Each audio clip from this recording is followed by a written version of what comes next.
everyone, welcome back to Poppin' In with Alexa and Molly. I'm Molly. And I'm Alexa. And we have a lot of great topics we're going to cover today, but first, what are you popping in with? So, okay, this week I'm popping in. I'm a little late to this, but this has been, you can't see me, but I'm holding up the book like a QVC woman. Yeah. Which I'm also popping in with that QVC. Okay. What were you going to say? Because I've been watching that. Have you seen that QVC compilation? Where she's like, it gives you, it was supposed to say perfect blowout, but instead she says, and she just kind of like shrinks behind the counter. There's another one that really makes me laugh. I think it's when he falls. What am I thinking of? There's a few funny. Oh, when her heel like I think I know punctures the bed. Yes. Anyway. So this is like a book it has literally been on the bestseller since it came out. It's Yesteryear by Cato Claire Burke. And I finally got a copy because I didn't want to buy a hardback. So I think this is actually a bootleg copy from India. I didn't know, but like some of the printing on it is quite strange, but I think it's the real book. Nothing seemed to miss. But anyways, and it's interesting because, so this is like, again, one of the biggest books of the year, if not the biggest. Everyone's talking about it because it's about What if it's not the real book that you have? I mean, I thought about that while reading it. I was like, but who would go through the trouble to write a book in a similar plot? Right, like, it's like 400 pages. Right. That'd be crazy. But it's about a trad wife influencer, so kind of like a ballerina farm type person, but also like a little bit of like a Ruby Frankie type mom. Where it's like she wakes up back in time. So instead of like when she's on her ranch and she's like filming things, I'm making things from scratch and like blah, blah, blah. It's like now she has to actually learn how to like make bread from scratch and like sew clothes 1,000 times and like have no heat or whatever. But also like what I think is interesting about this book is kind of like it is saying so much about, it's about tradwives, but it's more so about like our like American like subsection of like want and needs and like just how women kind of get screwed like no matter what you do. So she's like comparing herself to women who it's like, oh, like I went and I got like this degree and I got this internship and I've like worked my ass off and like now I'm just like really tired and still don't have what I want. And then there's also, like, these women who are like, I'm a stay-at-home mom, and I do XYZ, but I still don't have what I want. And I think it's a commentary also where she talks about, like, all these women who, like, hate her on their, like, Instagram page, but it's like they're so locked into it, which is interesting. So it goes back and forth between like a modern timeline and then like her being stuck in the past. And I won't say like the twist at the end, which has gotten like some mixed reviews, but I think it's the only way to do it. What I will say though, also have been listening to this author's podcast for like a year, and I did not know that she wrote this book, Cato Claire Burke. It's called Diabolical Lies. It's very good, but it like is like 2-hour long podcast that like really dive into a subject. But what I thought was interesting is one thing about me is I like to read like the acknowledgments at the end of the book for some reason because they're interesting. And in case you didn't know, this book has already gotten like picked up for an adaptation by Anne Hathaway. I didn't realize that I guess Anne Hathaway like had a role in making this book because in the acknowledgments it says, when this novel was nothing but a first draft, I was given extremely bizarre and wholly underdeserved privilege of workshopping it with some of the greatest living artists and thinkers in the world. My conversations with Anne Hathaway in particular were instrumental to bringing Natalie, who's the main character, to life. Thank you to Somewhere Pictures, Entertainment 360, Amazon Film Team for your passion, curiosity, and tireless championing of this novel. Wait, so what came first? That's weird to have that in the acknowledgments. I know. That's what I was thinking. I thought it was like this book had already been picked up to be published, like, and then Anne Hathaway heard about it and was like, I want to make this into an adaptation. But reading that acknowledgement, I'm like, okay, well, it sounds like Anne Hathaway helped her like edit and guide this book. Or even just like maybe the concept was there and then Anne Hathaway was like, write this book so I can make a movie out of it. Right. So I need to look into that more, which That's isn't weird. Necessarily like a bad thing. Yeah, sorry if we're wrong. I don't know. Yeah, let us know. But okay. Do you want to borrow it? It was really good. It was really interesting. Yeah, I've heard actually very mixed things about it because I saw somebody say today they were like the book is edited pretty horribly. Like there's one scene where she like she's talking about it being winter, but then she mentions like green trees, or she'll say like I live in a ranch house, but I ran upstairs to grab my sweater, and people are like, what is the like interesting? There just seems to be a lot like people were talking about all the mistakes in the book, but I mean that doesn't mean it's bad. I was just reading. I've read a lot of mixed reviews about it, and I'll be honest, like I know some people are not would disagree with this, but hearing that Anne Hathaway has is involved in a project does not draw me to it. Yeah, I will be watching the film when it comes out, Yeah, but well, now that 'cause you I've read the known that book, she, yeah. like, how involved maybe she was in the book, I was Yeah, it's weird. it was, like, again, I, for some reason, read the, like, acknowledgments at the end of a book all the time. I'm like, this is the first time I've ever, like, I've never seen someone be like, and shout out to Matt Damon for, like, helping Right. me, unless it's, like, you know, Ben Affleck's book or something. I don't know what it is. As I stare at your Trojan horse popcorn bucket, because I feel like I really like her as an actor sometimes, and then other times I go back and forth. I don't love her personality. I do too. And she's in some flops. Like, she's in a couple movies right now. Like, I know it's like The Year of Anne Hathaway, but there's some things that she's in that aren't very good. So I'm also surprised she doesn't have like a Reese Witherspoon style book club, because she's like seems to be doing almost what Reese does, where because she's in Verity, going that way. Yeah, she is gonna be, I guess, in Yesteryear, and she's in like a few other like book adaptation type things. But I wouldn't be surprised if she came out with like a book club. I mean, they're incredibly lucrative businesses. Hot take. I actually don't like when actors are that businessy. Yeah. Because it just feels like they have too much control, and then I just feel like I can't take them. I don't want to say this, but I feel like I can't take them as seriously as actors anymore. Right. Do you know what I mean? Because it's like you have too much control. And I'm not saying actors can't like have business, like, you know, a lot of actors are executive producers of their movies, and like that's fine, but sometimes when I see that, I'm just like, oh yeah, I don't know, it just feels like it's too much control. And then well, I also find it interesting, like Reese Witherspoon's like book club thing, where I'm like, this is because it's a book club that essentially, it's like, this is a funnel pipeline to her production studio. So I'm like, you're not just like, they try to always prop it up, like, you know, oh, we are supporting these authors, which is true. Like, they probably wouldn't. Everything's like a deal, like, right? Yeah, and it's like, if you are a part of this book club, I think like you have to sign something basically saying like, Hello Sunshine or whatever it is has like the rights to adapt your thing. And so then also I'm like, well, I don't know if I feel like engaging in this, because I'm sure it's like a metrics game where it's like, if this sells a certain amount, then like we'll make it into an adaptation, where I'm like, I just want you to find stuff in the wild that you think is like good, I know, and put your name on it. Also, stop putting these stupid fuck ass fake stickers on. I've gone off on this before, on book covers. I can't. This is a Good Morning America book club printed onto the book cover. Let me remove it. You know what it's kind of giving? The cover is giving Don't Worry, Darling a little bit. And I feel like the story maybe is a little bit like that. But I don't know. I just feel like it takes away it takes the creativity away from it, when it's like everybody is so involved in the business aspect of their movies. I just can't take it seriously. I don't know. I don't know what that is, but it's just, I don't know. Yeah, and you can tell people, like, one of the criticisms is people have said that this is almost written as though it's like written to be an adaptation. I've seen a lot of people say that too. That's why I'm just not really super interested in reading it. But also, you can tell that this is like a shitty bootleg paperback copy, because it's like literally peeling, and there's like a typo on the back where it's like a quote from someone. It's like New York Times bestselling author of, and it just like stops. Maybe the people that said it's bad editing, maybe they're also reading the bootleg copy. I don't know. Let me know. Did you get it from eBay India? Because that's how determined I was to get a paperback copy. Oh my gosh. You know, I'm trying to find. So you just you can't find it anywhere when you're. No, because, you know, books, they only have, they come out in hardback first, and if they're really popular, it'll be like for a whole year. I hate a hardback. Like, look at the printing, how light the letters are compared to like over here. And there's one page where it's like literally barely there. What? Which is interesting. Okay, I don't like that. Yeah, I was like, well, we'll see what happens. And like, I had to basically like rip it open to like keep it. Anyways, so this is me and my bootleg copy. I'll probably get a real one, support the actual author, when it comes in paperback. But until then, I will. Well, why? You already bought that. Well, I feel bad. She probably didn't get any money from this.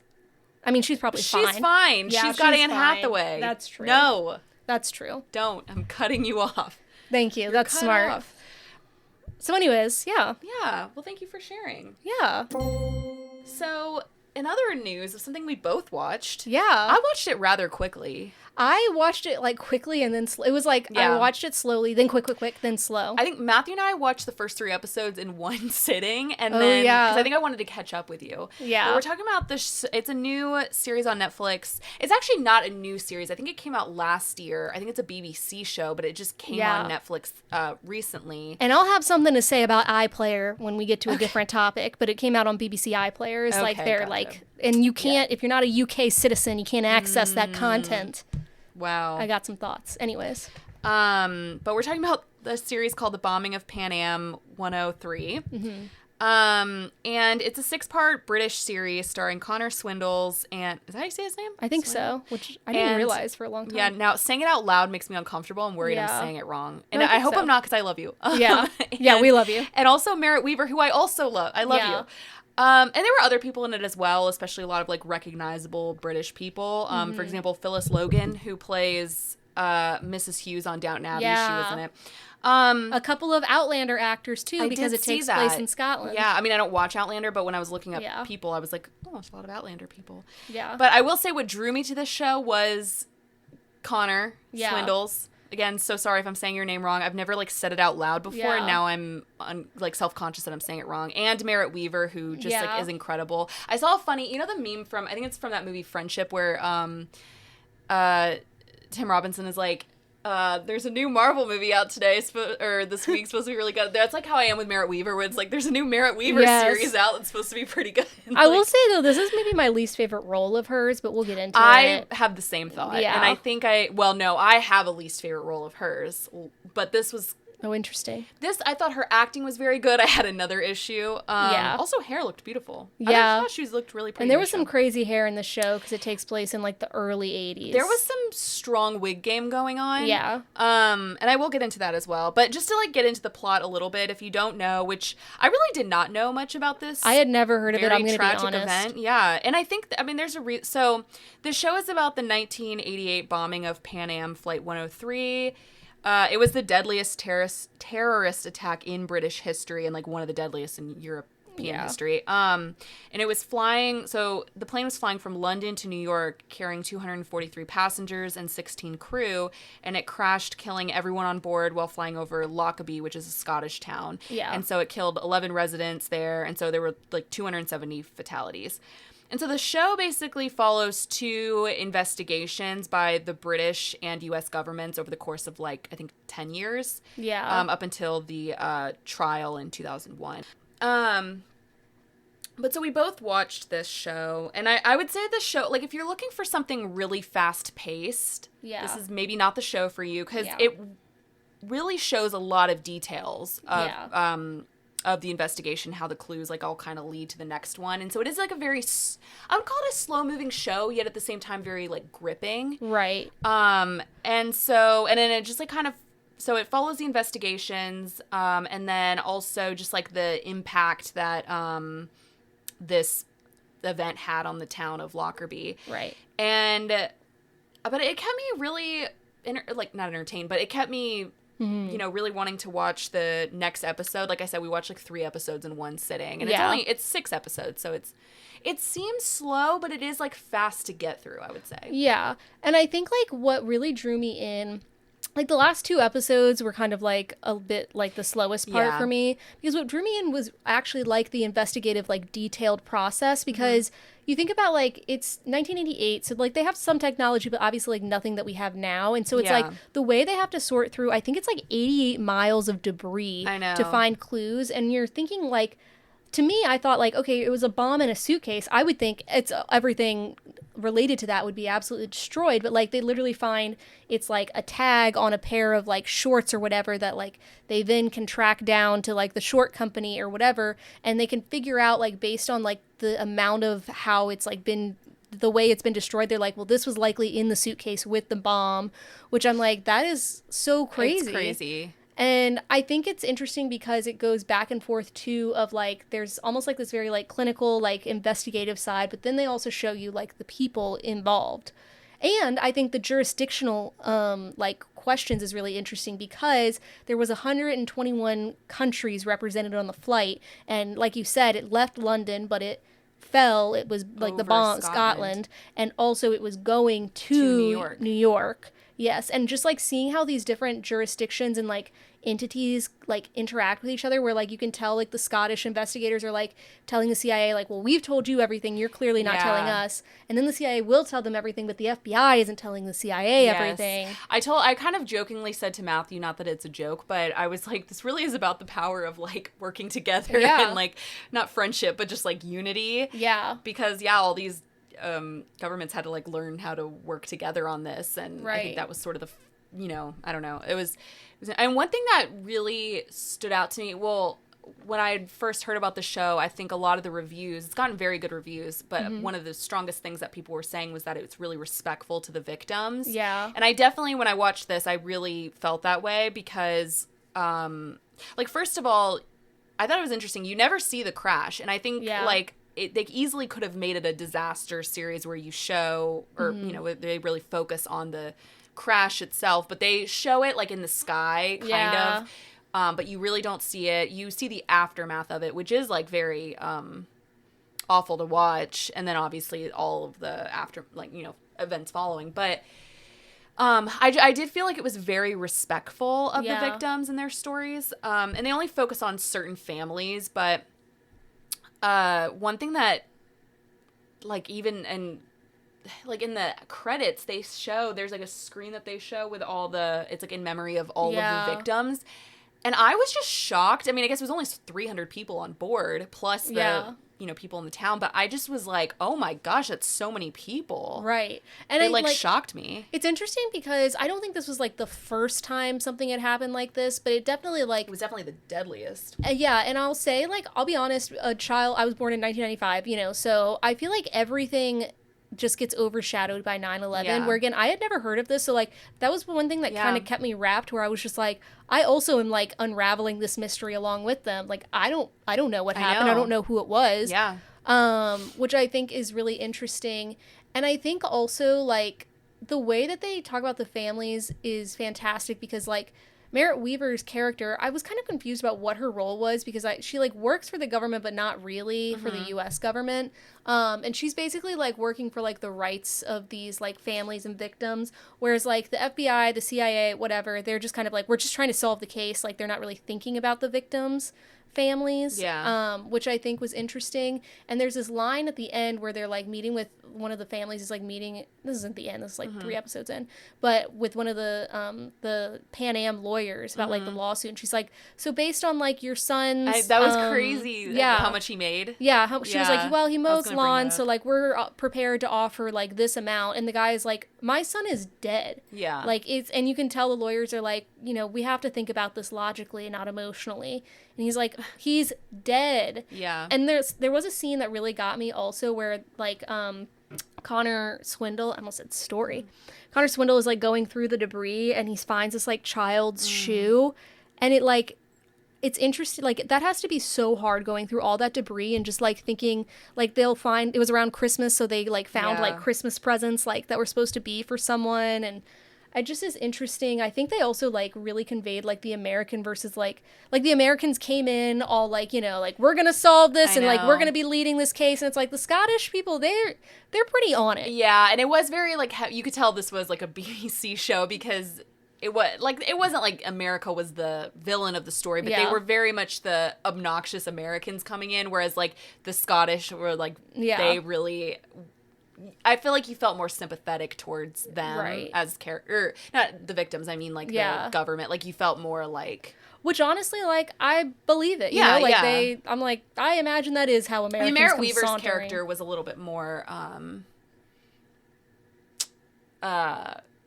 like gentler, with like the Scottish and stuff, but I thought it was interesting. One thing that really was a little hard to follow was I was like, this is a lot of white men. I really cannot keep track of everyone who is, and like real Scottish, like a lot of those actors are like actually like Scottish people and like thick Scottish accents, to where like at one point I think well, I don't know if he's Scottish, I think he's British, but he's doing like a very, I think, good Scottish accent. He is. like at one point he's like giving a presentation to the Americans, and they all are like sitting there like fully engaged. Yeah. And I would be like, I'm sorry, Like, I need subtitles? I need you to repeat that, sir. Yeah, I will say it was hard to understand. Like, we had subtitles on the whole time, and I was like, I don't know if we would be able to understand this without subtitles. Not to be like dumb American, but yeah. Well, I feel like I if love I that ever took a Scottish trip accent. to Scotland, it would be a problem because I would just have to like ask. What? I'd be like, "What are you saying?" And it's not like, Yeah. "Oh, we're speaking the same language," so I Yeah, can't like no, ask we're them. just idiots. Yeah. I really loved him in the show. I've always really loved him as an actor. He's on we both know him from Sex Education, which he's very good in. He was in Barbie. He's also in Barbie. He's also in a show called SAS Rogue Heroes, which I think I told you about, but it also has Jack O'Connell and Alfie Allen is in it as well. And I really liked him in that. I actually really like that show. No one talks about it, at least in America. Yeah. I think it's more of like a British show, but yeah. He was really good in that too. He's just like a very there was a scene where he gets emotional, and I can't actually remember why in the show. Like, there's like a specific scene where he starts to get like very emotional. Oh my gosh, I can't remember what it was. In this show?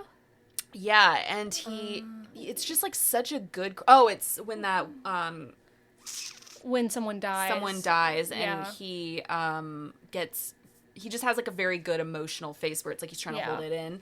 And I just really like him as an actor. I feel like he's just, I don't know, there's something very real there. But I was telling you, so he does like emotional subtlety very well, but also like whenever he's trying to like act like casual, like whatever, I'm like, he always looks so suspicious. There was a scene where he's like getting out of the airport in like LaGuardia or something, and the way he's like kind of like fiddling with his keys and like going to the luggage, again, I don't know what happened. So I thought to myself, I'm like, is he the bomber? Like, he just has this like suspicious. He looks so like, suspicious when he's trying. When he's trying to be like relaxed. This was the cool. Like, I really liked him in this show. I felt like he was very like real. In Sex Education, he's kind of, at least in the beginning, he's like supposed to be like bullied and he's kind of ridiculous, or whatever. He's normally very like silly, kind of goofy. Like in I love him in Emma. Oh yeah, and I like really love him in that movie. I forgot that he was in that. That's crazy. Mr. What's his name? He also pulls like a oh my god, Cooper Hoffman type thing where it's like sometimes he's 35, sometimes he's 17, and you don't know. I actually thought about that today because I was thinking Connor, he was probably, I imagine they hired him because the show takes place over the span of 10 years, and they really have to have somebody who can look like older, you know what I mean? Like, because he looks older. I found out he's only 29, but he, to me, looks, it's kind of like Cooper Hoffman, where you're like, he's 23. Yeah. I thought this was a 35-year-old man. Exactly. And Connor, I feel like he also looks like, I would put him in like his late 30s almost. Yeah. And at least in the show, because he had like kids that were older in the show, and he has a wife who, I pointed out to Matthew, and I think I said this to you too, one of the worst characters in a show, or I'm sorry, like one of the like if I were an actor, I think the worst character to be cast in would just be like the wife of a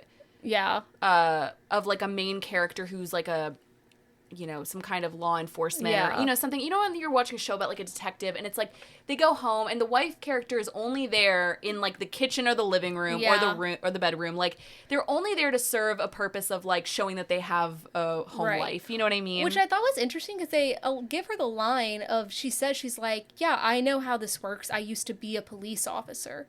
Oh, would have and I'm loved like, to hear more about that. Yeah. But instead it's more so like her being like, I don't want to move to America, and like, yes, I'll support you while I watch the kids type of thing. Right. It's like, it's such a, to me, I honestly hate seeing that type of role because I'm just like, what are you doing with this character? Right. This is so lazy to me. Yeah. But I know it's not about that, so like whatever. But I always think that when I see that, I'm like, gosh, because Matthew and I had like kind of a running, again, this is not a show to make jokes about, but we had like kind of a running bit. We were like, oh, she's in the kitchen, now she's in the living room, like now she's just like never left the house. Yeah. I will say it did make me laugh. You texted me about this show and you were like, yes, I am watching this at 9 a.m. Yeah. And I was like, okay. Because I have my little lunchtime shows like when I'm taking my break, and I literally was watching the episode with like the child's shoe. Yeah. And then I had to I was like, and now it's I'm not really a lunchtime show. Get on a Teams call, I guess. I say it's not a lunchtime show, but it was a 9 a.m. show apparently. Yeah, which is very, okay, but Merritt Wever,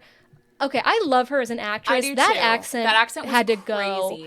She does this thing. She's such a natural. I think what like makes her such an interesting actor is she's very natural. Like there's something so like you feel like you're watching a real person. Right. But I almost felt like she leaned into that too heavily in this show, where it was like she's very like, you know, gentle, like in the way that she talks to people, but then it was like that accent was so Where was that ridiculous supposed to be from? I don't know, because And they were in DC. Like, Yeah. not that Southern people can't like work in Move, DC. yeah. Yeah, but I just meant like it just sounded it sounded so fake to me. And that's actually why I texted you, I think it was yesterday, or maybe it was today, where I was like, what accent do you think you could do best? Because I'm sorry, Merritt Weaver, but I'm like, I think I could do a Southern accent. And maybe it's because I like have grown up in Virginia, but I'm like, that was crazy. Yeah, but then sometimes you'll watch something like I remember when The White Lotus came out, like the latest season came out, and people were kind of criticizing Parker Posey and Jason Isaacs' accents, and some people were like, what is that Southern accent? And then other people who were like, I'm from North Carolina and they sound exactly like North Carolina accents. I think, so I wonder if like wherever she's supposed to be from, I should have probably looked that up. Yeah. If people who are from there would be like, no, she sounded really accurate. Maybe, but it's like, even if she sounded accurate, there was something that sounded false about it, like, Yeah. for her. Like, it just No, didn't I ring know. true for her. Even though, and again, I was also confused about her role, because I was like, oh, I thought she, like, worked for the government, but then at one point, someone was like, is this your job? And she was like, no, like, she basically was saying, like, this is something she does on the side, like, this family advocacy. And you're just like, wait, what? I thought you, like, had a desk and an office, like, in a government building. She's from Texas. Oh, she did say she was from Texas. I don't know. I don't think that's... But, you know, gotta say, though, it was her best hair I've ever seen her have. She looked really good. Yeah, especially for the 80s. She came out safe. I know. Yeah, but speaking of hair, the thing that actually... There was, like, a scene where... Again, I thought he... Like, we both were like, he's kind of cute. Like, he's very cute in this Connor Swindles, but... Again, not the point of the show. Yeah. We're not, like, thirsting after Connor Swindles. But, like, at one point... Sometimes. No, I know, but I just meant, like, whatever. Yeah. Okay, yes, we are. Yeah. But there was a scene where they showed his hair, and I was like, is that an Elvis hair? Like, it looked like an Elvis wig. It was so ridiculous looking. Yeah, I think, like, the outfits and stuff and, like, some of the, like... And maybe, you know, I wasn't around in the 80s, so maybe this is, like, what people looked like, but I was just like, I know what that actor looks like. Like, the hair was just crazy. It was, like, one particular scene. His wife's hair, again, was... And she's from Outlander, so I have seen, like, her hair. Yeah. And I'm like, that was a crazy wig. Yeah, but she probably had a wig in Outlander, too. Maybe. But, I mean, I've seen her in interviews and stuff, too, so... But, you know I'm on that game. Yeah. Yeah. You know.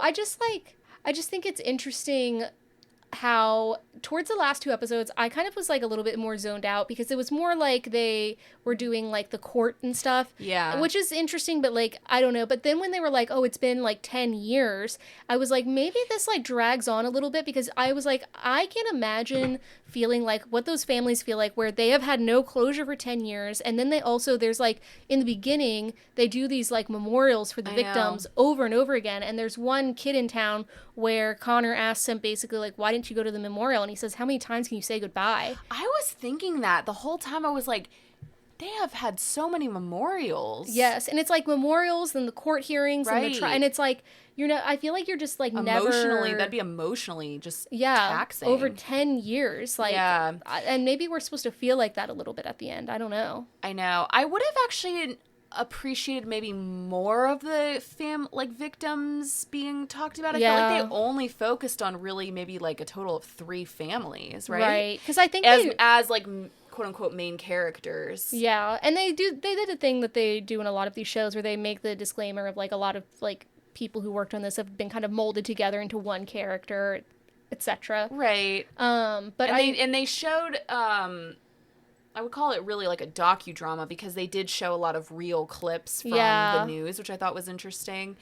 But probably my favorite, not favorite, but the most like touching part to me was that kid. I'm blanking on the character's name, but he sort of forms this like friendship bond with Connor Swindles, and he is always like checking in on him. Yeah. And he lost his almost whole family in the crash. Like they were they lived in the town, and he loses his parents, his sibling, his only living relative is his brother, who was like not at home.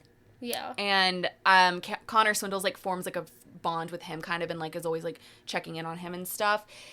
And that was probably the, I don't want to say most interesting part, but I did like those scenes a lot. I feel like that almost showed him as more of like a human than like when he would go home and like be with his wife.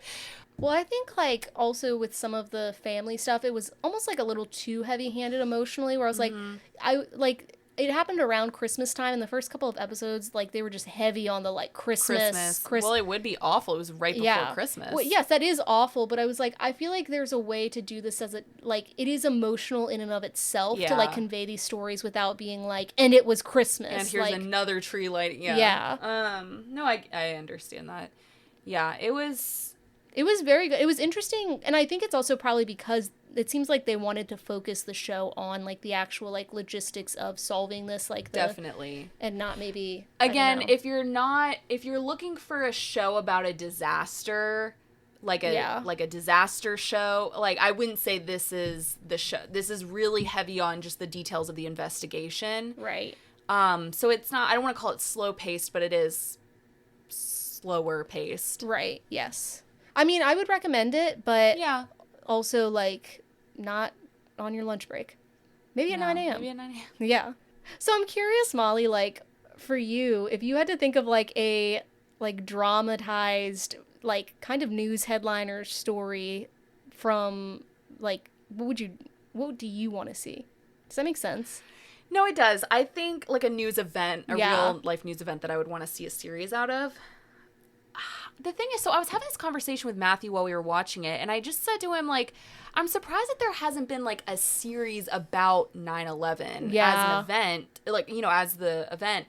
And he was just like, well, I feel like it'd be too soon, or I feel like that would be pretty tough to do. And I'm like, yeah, but I mean, really there have been, like, obviously there's been a ton of documentaries, but there's been movies about 9/11, but I feel like it's about, like, specific things. Yeah. And I'm just kind of like, I'm surprised that we by now don't have, like, an HBO series, and it can be very respectful. Yeah.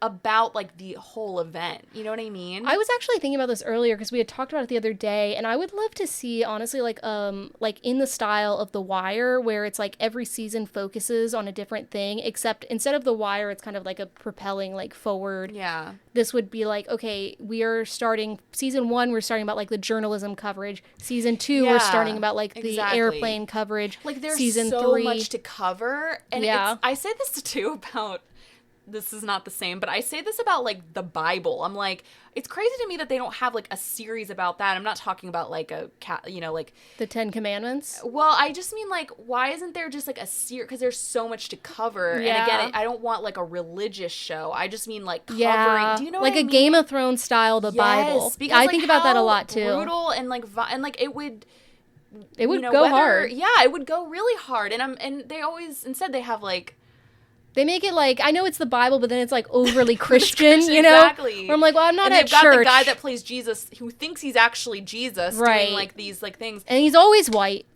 Right. And he was white. I'm just kidding. And I don't know. So I'm not, sorry I compared 9/11 to the Bible, but I'm just saying, like, people have done worse, I think. I know. I'm just saying, like, I just really think that there's like you just said about The Wire, that's a great idea, like an HBO series. I want the creators of Chernobyl to do it. I just think, like, there's so Did you watch Chernobyl? I didn't. I'm scared of that. It did give me nightmares. I saw a documentary on it in high school, and it gave me nightmares, so I don't want to watch a show about it. But anyway, I think, like, I'm just surprised that they haven't touched on it. And I get that it's like, people say it's too soon, but I'm like, well, we did a movie about the, again, I know it's not the same, but we did a movie about the Boston bombing, so, like, why? Well, again, I think I sent you, like, they did United 93, and that was, like, 2005, 2006, and that was a big movie at the time, but it was... I've never heard of it. Really? Yeah. I remember when it came out, like, it was, like, a huge deal, because everyone was like... 93? Yeah. I've never heard of this movie. Am I, like, really out of touch? I don't think so. I mean, like, it was, like, a box office, like, movie, I guess. It has a 90% on Rotten Tomatoes, actually. Yeah, it came out in April 2006. I mean, it was, like, a big film, but I think people, like, that was, like, 20 years ago, so that's already, like, when that movie came out, you know what I mean? Yeah. Yeah. I don't know. I just think, because again, like, you think about just all the news coverage. Yeah, totally great idea about, like, just the journalism aspect to it, all the news coverage. Yeah, I think let's circle back. I know that was, like, we're the ones to make it. Just Can you imagine if the creators of Poppin' In created yeah. Anyway, not funny. Yeah. But mine, in a different vein, is Balloon Boy. I was going to say Balloon Boy. Oh, that's crazy. I was literally about to start out and go, other than Balloon Boy, I would do one of the... I'm not joking. It's like I was literally about to say... We were, like, the country not was... far off. Yeah. Yeah, true. Yeah. Similar themes. The country was, like... divided, Yeah, and really afraid for him. And I always think about... They just made a documentary on it, though, I think. Really? I need to watch that.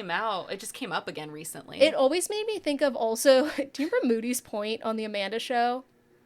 Not really. Where it was kind of like a soap opera within the show, and it was like her mom was lost on a hot air balloon. I was like, wow. It's such a crazy story. And then him finding out on air. Like, the whole thing was... And do you ever think about it? You're like, why did we care? I think there was less going on. I don't know. I don't know, but it's just like... And also, it's hilarious as Balloon Boy. Yeah. I think the guy still maintains that it was real. Really? Yeah, I think so. That's interesting. I am also super fascinated with people that, like, lie so hard that they're like, no, that was real. And then you can't get out of it. Yeah. Interesting. Yeah, I'm trying to think. That's so funny. I was literally going to be like, because Balloon Boy was my first thought. Yeah. That's crazy. American Crime Story. Ryan Murphy, do Balloon Boy. I'm surprised one I don't need another one of is Elizabeth Smart. Not that, like, to talk down her story. I'm just like, I think we have done it like 1,000 Smart, times. Or I was thinking of Amanda Knox, too. Oh, my God. Yeah, I tried to watch the Hulu one that came out because I love Grace Van Patten, and I was like, I can't anymore. I'm good on this. Yeah, I think we're good on that one. Yeah. Anyway. But on to a different topic. Okay, so I'm curious about this because I saw, like, one little clip from this, and I was like, is this new or old? Okay, great question, because I thought the same thing. So I just want to talk about, there's some drama going on with the Wizards of Waverly Place reboot series. That's crazy. It's called Wizards Beyond Waverly Place. And so great question, is this old or new news? It's sort of both. Okay. Because, so if anyone cares about Disney Channel show reboots, which I certainly don't. Yeah. However, I found this drama to be very, to be a little interesting. I just kind of wanted to talk about it. Yeah. So, first of all, the fact that there are genuinely people out there that wanted a Wizards of Waverly Place reunion show. Yeah. Is just a little surprising to me. Because, so I watched it in, middle school. Oh, I was going to ask if you watched it. I did, and I think I watched it at, like, its peak. Like, I watched it when I literally can actually remember being in the cafeteria in middle school and talking about it, like, as the first episode was out. Like, it was like, so Selena Gomez, not on anyone's radar yet. Right. There was something always, like, I never watched it because there was something, like, a weird vibe where, like, you think of Lizzie McGuire and the way it's shot and, like, the house that they live in. And then Wizards of Waverly Place, to me, I was like, this is 1,000% like a set. Like, there doesn't... Well, yeah, it was like a 3-camera sitcom. Like, yeah. And the thing is, so I watched it when it first came out, but, like, I was in middle school, so that's kind of like a in-between age. And I feel like I eventually aged out of it, and it was still on, I think, later. Yeah. And I really have no desire to see a reboot of this absolutely mid show from 2007. Why are we doing all these reboots? I don't know. It's even crazy. Like, something like Lizzie McGuire, which I was obviously a huge fan of. Lizzie McGuire defined me. Right. When they were talking about, and it got canceled, so they didn't do it, but when they were talking about doing a reunion, I was like, I'm not going to watch it. Like, right. Who is this for? And I'm going to be honest with you, and I don't want to shade people. I don't want to, because we all like things that, are, I don't want to make fun of things that are for people, like, whatever. But I question somebody, like, it's not, maybe kids are watching it, but it's like, it's supposed to be for people who grew up on the show, right? But it's like, well, if you're an adult, why are you watching a kid's show? And then also it's, like, written with the same quality as, like, the original. And so who is this for? I remember, like, realizing I was getting older because it was, like, I had a Disney show on. I was like, wow, they're all really bad. Yeah. Like, but it's a kid's show. But when you're 12, or even, I would say 12 at the latest. Right. Because I think by, like, 13, I was probably watching MTV. Yeah.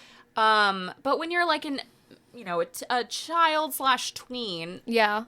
It's great. But yeah, when these reboots come out, I'm just like,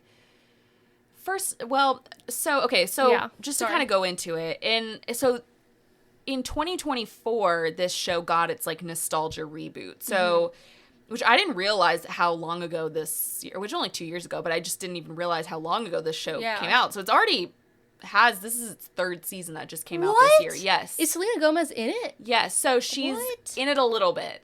So she's Okay. probably like marketed as like in it, but she's really Yeah. only like in it here and there. But so basically the show takes place 15 years after the events of Wizards of Waverly Place, and it focuses on Justin Russo, who if you didn't watch the show, he was the oldest brother played by David Henry. Okay. I used to think he was hot. But I could see that. yeah, he was like the oldest sibling, and he's kind of the main character of this show now. So Okay. basically, Justin is like living a normal life with his wife and 2 sons on Staten Island. And then when his sister Alex, played by Selena Gomez, asks for help with Billy, a young wizard in training, Justin has to return to the magical world to mentor her while attempting to maintain his normal life. What is like return? Is it like Harry Potter magical world? Like, is there a separate magical world? I thought they were just like wizards who lived in New York City. Yeah, so I guess I can't really remember. Again, I was 12. Yeah. But yeah, so they are wizards that live there, but there's also like a magical realm. Like there's, Oh, okay. yeah. And there's a whole like, it deals a lot with like magic, like black magic, Yeah. you know. Interesting. And so I guess the reboot did well enough that it got a couple of seasons. So again, like the 3rd season, the show just ended. Who's watching it? I don't know. That's So I think crazy. kids, because it is on Disney Channel, and it involves, other than like this tall ass man, it's Yeah. like also like little kids. Huh. So it's just interesting because the reason that people are talking about it now is because the final season just dropped, like it just ended. And so the cast and crew are like making it really known about how much they disagreed with how the show was handled. Oh, interesting. And like the people from the original show. And so Selena Gomez, who also executive produces the show, she pops up throughout the show like here and there apparently. So she's like basically, because she's Selena Gomez, so she's obviously busy. Yeah. And so she's very much like a guest appearance. Yeah. Whereas David Henry, who plays what's his name, Justin, yeah. he is also an executive producer. He's kind of the villain of this story right now. So Okay. of the drama here. Interesting. So he's an executive producer, but he's more like hands-on because he is the show's basically about him, Right. about his character. And so he seems to make a lot of decisions about the show, and I get the feeling that it's because this is all he has. Yeah. And so that's the other layer of like reboot reunion shows, and this is not always the case, but like I think when people are really invested in a show, like I think about Ned's Declassified, how the people on that podcast, the actors were like really rooting for it to come back, and I'm like, I think because this is all you have, Right. You know what I mean? And no shade, but you know, things just don't always work out Yeah. for people's careers. But I'm just like, that's like another layer of kind of sadness to it. Is like, and I was a huge Ned's Declassified fan, and I would not be watching that. yeah. Well, again, I was a huge Lizzie McGuire fan, and I wouldn't have watched that if it had come out. Like, Yeah. I was a big iCarly fan. You think I watched 1 second of that? Oh yeah, I Reboot? forgot they did. They did one for everything. I just don't understand. Like, and it also ruins like the legacy of the show. It does. It's like kind of, it reminds me, again, I actually didn't watch Sex and the City, but even with like that reboot, and they were all very successful, but even that was kind of sad to me because I'm like, but the show, like, why would I want to see them now? You know what I mean? Again, I didn't watch the show, so I actually can't speak on that one. But Yeah. Will and Grace, for example, like I didn't want a reboot of that. Oh, the Gilmore Girls one. We'll get into that. Yeah. Perfect timing. Yeah. But anyway, so I also want to point out that a lot of people from this cast like hang on to this show. So not just David Henry doing, you know, this reboot, but also, so David DeLuise, who played the father on the show, he and Jennifer Stone, who played Harper, she was Alex's like best friend, she always wore the crazy clothes. They have a podcast together where they basically just like I think they just recap Wizards episodes and just like talk about the show. Which is like a big, like in the podcast world. I mean, those podcasts get a lot of listens. There's so many, but I don't know. When people hang on to a show, especially one for children, that was for children, it's for tweens, like, it's just an obvious indicator that things are just not they haven't been able to move on, like, career-wise. I also feel like these companies are not able to move on. Like, they are not willing to take the risk to invest in, like, new IP, new ideas. Well, and so I think the creator of the original show did not have anything to do with this reunion. Oh, interesting. So it has, like, new showrunners. Okay. And so David Henry, he has some beef with a few of the former cast members, but also just, like, people just involved in the show. So he's an interesting person to me. Okay. I didn't really know much about him, but he is, if you just look him up, and he's kind of interesting. But he has some beef with some former cast members. So notably, there's one actor who was on the original series that is now an OnlyFans model. Oh. And David Henry has, like, made judgmental comments about them. Like, it's interesting. And then Jake T. Austin, who played the younger brother on the show, so there's, like, this is actually what caught my attention with all this. So they're kind of publicly in a feud. So he has noticeably been absent from the reboot, and he has publicly stated that he was disappointed not to have been included in the revival and that he was never asked to appear on the show. But then David Henry kind of contradicted that a little bit and said that Jake was invited, but he declined because he was too busy. Like, he posted screenshots of, I don't know.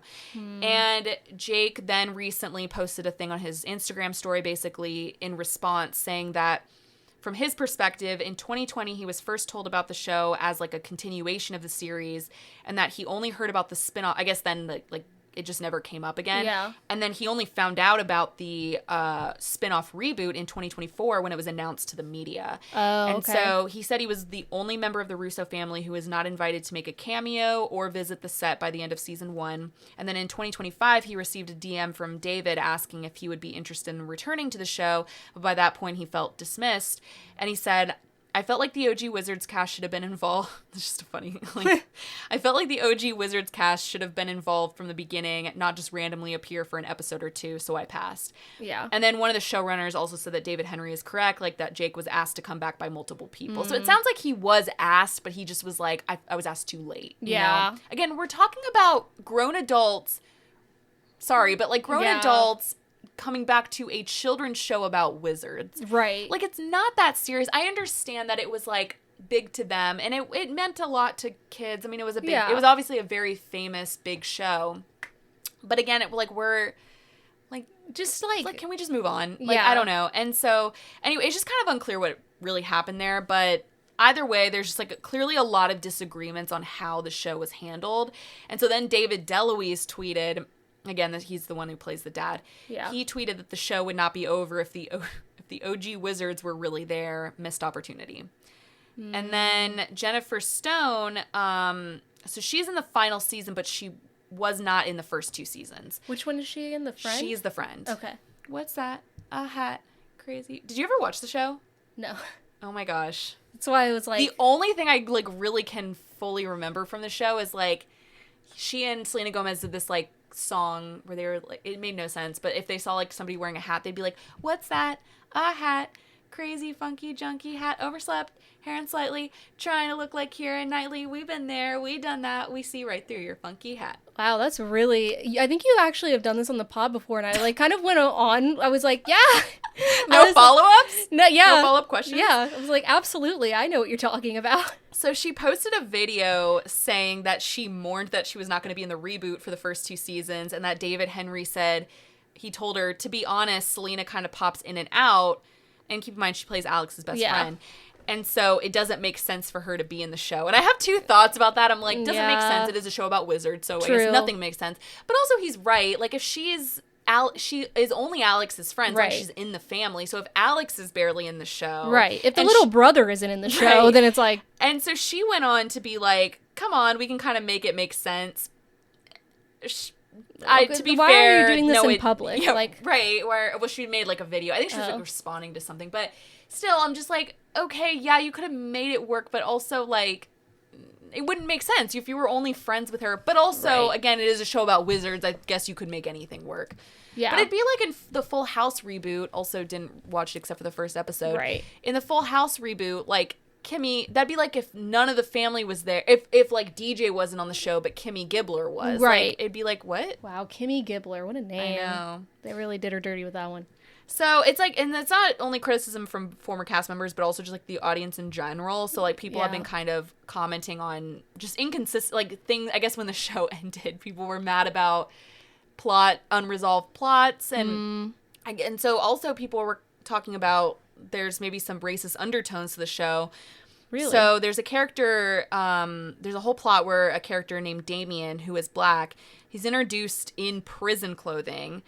Oh. And it got really criticized because there's like a whole thing where he's held prisoner by his dad, who is like this evil wizard. And again, people are like, okay, the only like the bad guy on the show is black. And so it got really criticized because people felt that putting the show's prominent black male character in prison garb is kind of, you know, is harmful and is, you know, relies on racial stereotypes. And so, and just the plots are wild. Like I don't know. People are just really criticizing like the show as a whole, and I feel like it's adults watching the show being like, "Well, this kid show doesn't make sense." It's like, yeah, it didn't make sense the first time either. But it does actually sound kind of complicated at the same time. Like I was sort of reading about it a little bit, you know, and it was just like, well, what? Like, because I guess Alex is in the, you know, end it, whatever. I won't spoil it from what I read, but you know, in case you were gonna watch it. But there was just a lot of, not you, but just our listeners. Can you imagine I didn't watch the original run, but I'm like, Wizards Let me tune in for... or Beyond Waverly Place. And there was just like a lot of arguments over like the canon storylines, and so and just kind of the direction that David Henry and the new showrunners took. And so Todd Greenwald, who is the creator of the original series, he also criticized the reboot by tweeting, "I will undo the entire Beyond canon in one simple chapter by simply ignoring it. It was all Max's dream. Fixed. Moving on." So he also doesn't like it. And again, I just want to say this is drama and criticism over a Disney Channel reboot show, you know, a reboot that was very much a kid's show. Yeah. And I don't want to, again, I don't want to judge people's love for shows. I've just never been about reboots. You're never going to get the same feeling you got when you were 12 years old and watching this. I'm sorry. Exactly. Like, I think we're all trying to, like, chase this, like, cozy, nostalgic millennial high because, like, the world sucks right now. But, like, there's Wizards so many Beyond other things Waverly on TV. Place. Like, there's other things. Yeah. Why do I need to see people who are very much, who should have outgrown the show? Yeah. Again, I'm sorry if you're listening, David Henry, but I'm like, you are a damn near almost 40-year-old man. Why are you acting with a bunch of little children, saying lines that are written, again, like, kind of badly? Again, it's like another Disney Channel show. Right. It's kind of how I felt about Girl Meets World, which was a very popular show. It's where Sabrina Carpenter got her start. So, like, Was it popular? I know she got her start there, but I heard people did not like it. I think it had a huge fan base, though. Again, with, like, kids. Yeah. Like, people who, you know, tweens or whatever. But, like, even with that, I was like, oh my gosh, these adults, these adult men are coming back to this, like, or, you know, just adults in general coming back to the show, and they have a podcast too. But I don't know. But I just am not, I don't care if I loved the show. When it comes to a reboot, I'm just not interested. Like, I almost didn't watch season 4 of Ted Lasso, which is not even a reboot. It's just a new unnecessary season. An unnecessary new season of a show that I thought ended 3 years ago. Right. I was hesitant to even watch that. It wasn't bad, though. Huh. But, hesitant to watch that. So I thought that was interesting. I kind of wanted to talk about it a little bit because it was just so, like, I love when there's drama over something that's just, like, it doesn't matter. Drama. Yeah. That's interesting. I mean, glad it's over, I guess. Good luck to him. Good luck. What's David Henry going to do now? He's like, in 15 years from now, it's going to be like the grandkids of, like, he'll make a spinoff of the spinoff. Yeah, exactly. Yeah. Interesting. Okay. Well, thank you for sharing. Yeah. You're welcome. So this next topic that I want to get into, I just wanted to give a warning. We're going to get into a subject that may be sensitive for some of our audience members, specifically in regards to sexual harassment and grooming. So if you want to skip this portion, please take a look at our timestamps in our episode description. But what we're going to get into is the new BBC it's like a mini documentary, I think, called Jared Leto, Hollywood's Dark Secret. And so this is, I mentioned earlier why BBC iPlayer, like, pisses me off, because I went to go look at this I was like, oh, I want to watch the documentary. All my British podcasters are talking about it. And I clicked the link and went to iPlayer, and it was like, we see that you are not a resident of the UK. I was like, thanks for reminding me. And you can't just have an account? No. That's crazy. Why are they being so exclusive? I know. So I found it, they also have it on YouTube, but I don't know if it's the full I'm kind of confused because it's only 15 minutes, so I don't know if that was the full thing or kind of they did a condensed version for YouTube. But usually it's kind of like with the Pan Am thing where it comes out on iPlayer a year before and then it'll be available to American audiences like later. Can I ask why it's a British doc? I mean, Jared Leto's not British. I think it was because the the investigator was a BBC investigator, so it's just like a British. That's not fair. He's not to be like he's ours, yeah. But like why are we doing a British show about an American actor? I don't know. I mean, it's not a show. It's like a little like investigative documentary, but I guess no, I know, but like, I find that somehow I just find that strange. Yeah.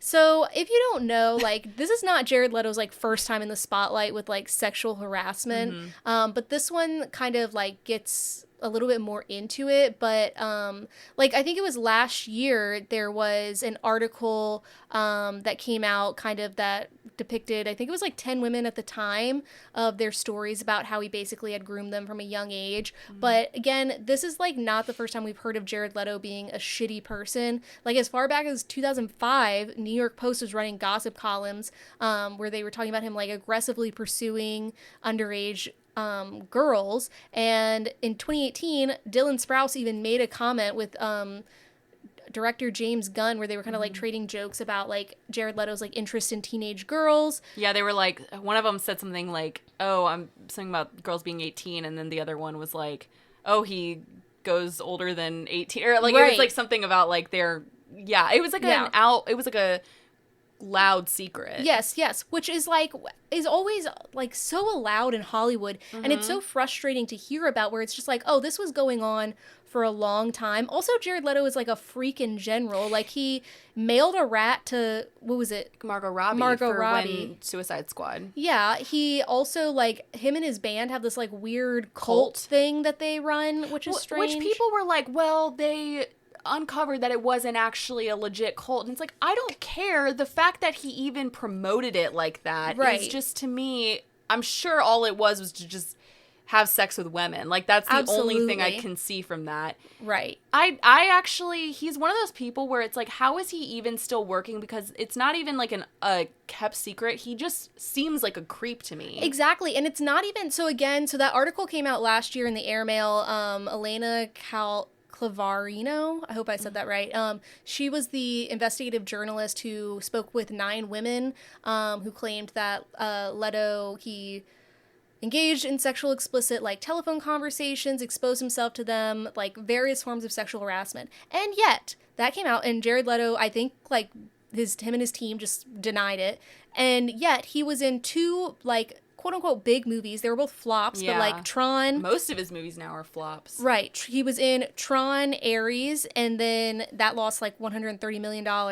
And then he was also in the Masters of the Universe, and his tour, 30 Seconds to Mars, right? Yeah. 30 Seconds to Mars announced that they're going on tour in 2027. So it's like, this has affected him sort of, but not really. Like even when this out and about secret, like he was out here winning awards, he was being taken on talk shows, etc. So in this new BBC documentary, the investigative journalist kind of explains how she had seen like this woman like repost something on her story about being like, basically like, not jokingly, but seriously being like throwback to the time that like Jared Leto pursued me. And so she kind of looked into it more, and they got, I think these are 10 more women where have spoken on this BBC documentary. Some of them were kind of like not, their faces not shown, but some of them were like brave enough to like have their faces, and their stories, it actually, again, I watched this on my lunch break and I should not have, because their stories are like it just makes you so angry to hear this, because like especially this one woman was like talking about it, and she was showing a picture of herself with Jared Leto when she was 16, And you're just like, that is a child. Yeah. And granted, she's like maybe 35 or 40 now, but you're just like, that is like, and she's talking about how she, I guess like met him at a hotel and she didn't really know what was going on. She thought like they were just going to hang out or whatever. He was taking a shower. He was like, hey, come into the shower or like come into the bathroom. Like we can just talk while I'm taking a shower. And then basically he like opened the shower curtain, like exposing himself to her, made her like grab his penis and like, you know, perform like a sexual act on him.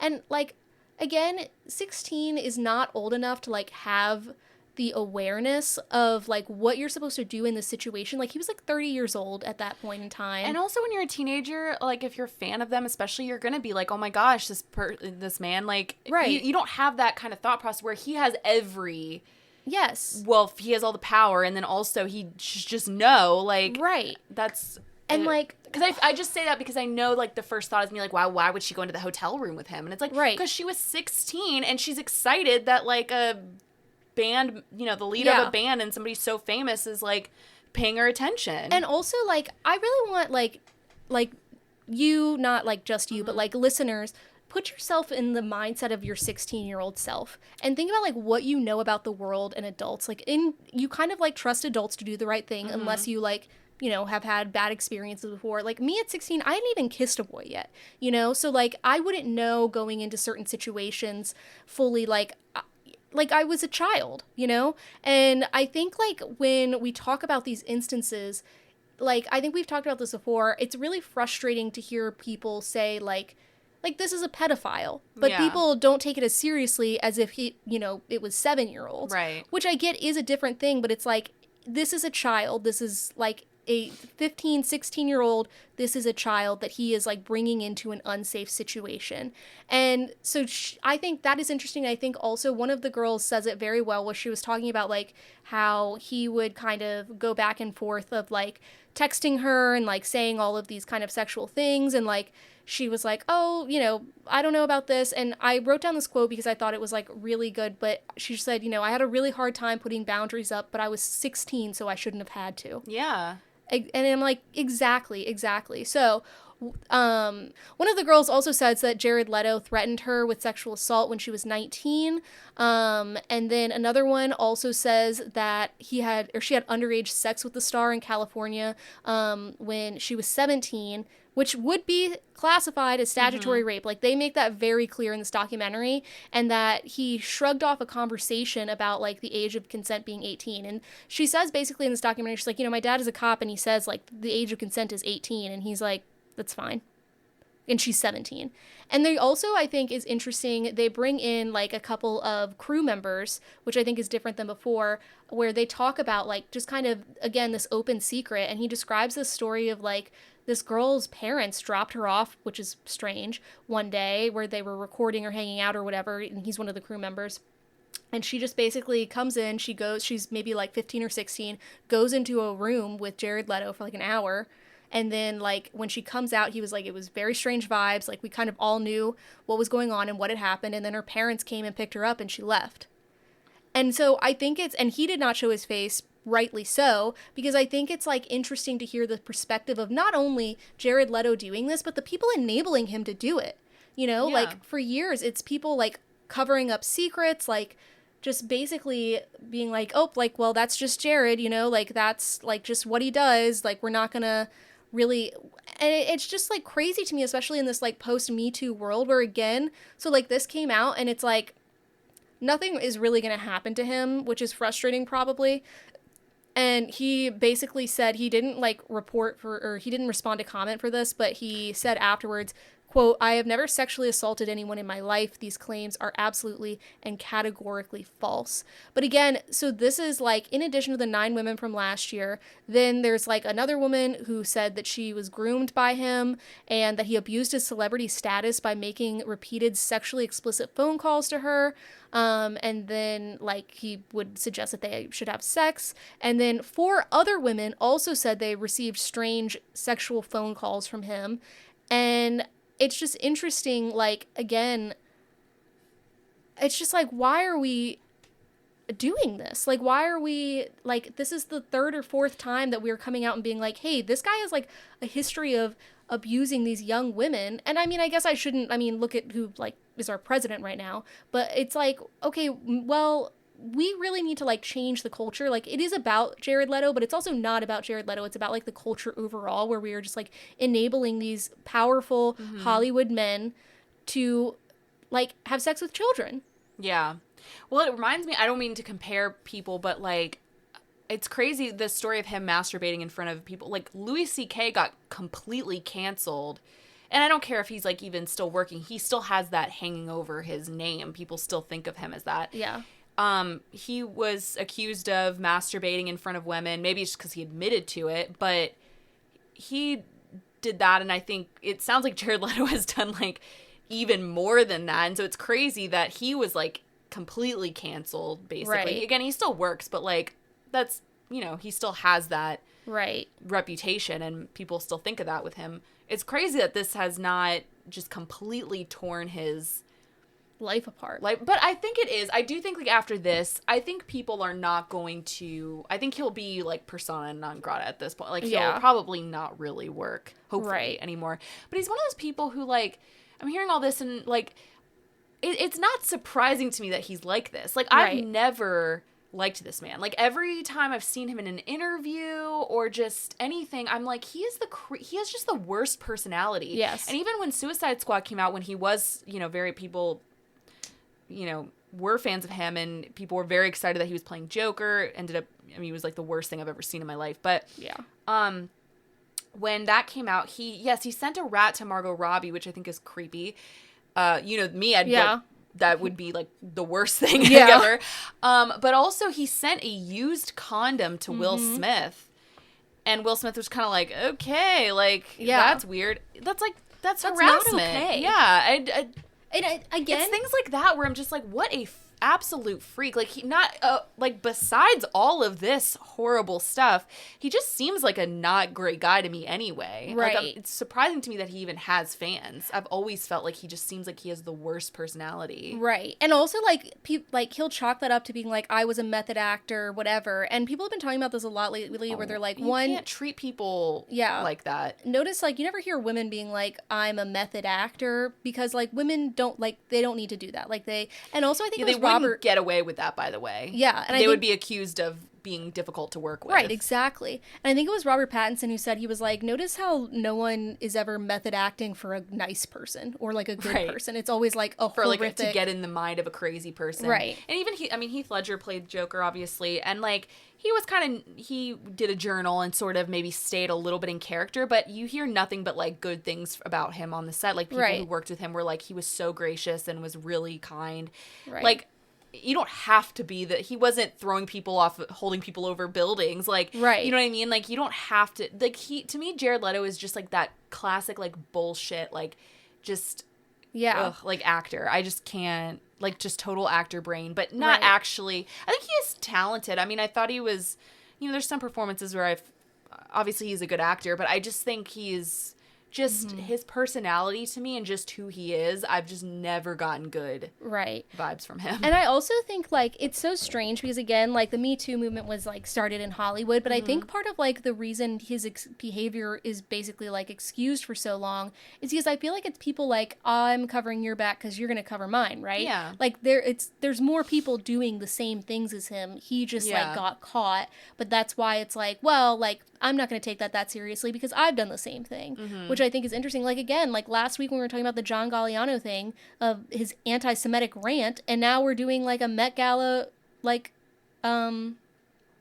basically, like, we're honoring him at the Met Gala, which is not the same thing, I know, but I'm just, like, we are allowing people to, like, not face consequences for horrific behavior. Yeah. I don't see how after this, though, people will... Okay, that movie will come out. I'm sure it'll... Yeah. Oh, it sounds like...